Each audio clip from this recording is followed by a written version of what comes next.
तो क्या उत्तर प्रदेश की सियासत में अब होने जा रहा है बड़ा उलटफेर और क्या योगी आदित्यनाथ की कुर्सी अब खतरे में पड़ चुकी है? जी हां दोस्तों, काफी समय से ये चर्चाएं चल रही हैं कि कई राज्यों के मुख्यमंत्री बदले जाने हैं और उसमें उत्तर प्रदेश के मुख्यमंत्री योगी आदित्यनाथ का नाम भी सामने आ रहा है।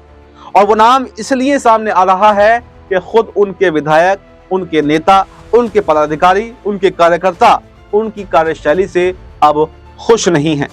और सबसे बड़ी वजह है केशव प्रसाद मौर्य, जो इस वक्त मौजूदा डिप्टी सीएम है।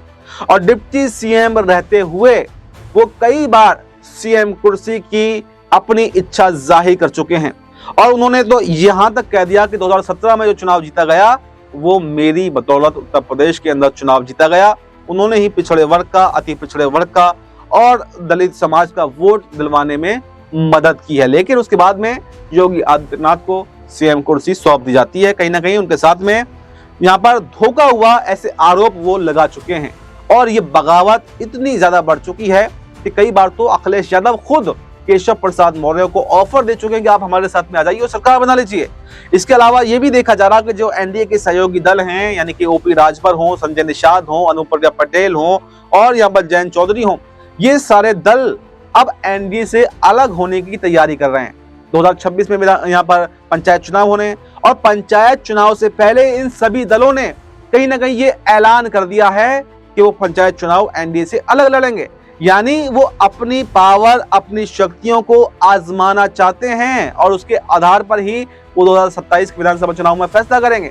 यानी एनडीए कमजोर हो रहा है और एनडीए कमजोर होने से किसको फायदा मिल रहा है? अखिलेश यादव को सीधे तौर पर फायदा हो रहा था। ऐसे में अगर केशव प्रसाद मौर्य अपनी जगह पर अड़ जाते हैं तो यहाँ पर योगी आदित्यनाथ को कुर्सी छोड़नी पड़ सकती है।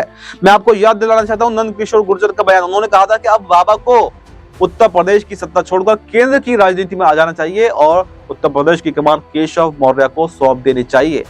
और वैसा ही अब कुछ समीकरण उत्तर प्रदेश के अंदर बताएं। उसके बाद में एक पत्रकार ने खुद योगी से सवाल भी किया था कि क्या आप तीसरी बार मुख्यमंत्री बनेंगे? तो उन्होंने कहा था कि मैं कोशिश भी नहीं करूंगा मैं तीसरी बार मुख्यमंत्री बनूं, मैं वास्तव में योगी ही हूं, मैं तो पार्ट टाइम लोगों की सेवा के लिए राजनीति में आया था।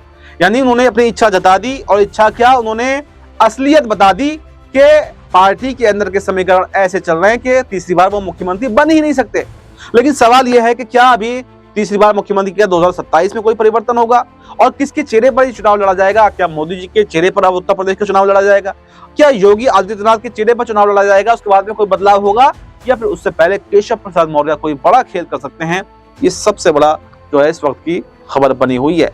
क्योंकि एक सवाल ये भी बन रहा है कि जो डिप्टी सीएम हैं या ब्रजेश पाठक, वो 2017 में ही बीजेपी में शामिल हुए थे, वो बसपा से आए थे और ऐसे में क्या उनको भी साइडलाइन करने की तैयारी चल रही है?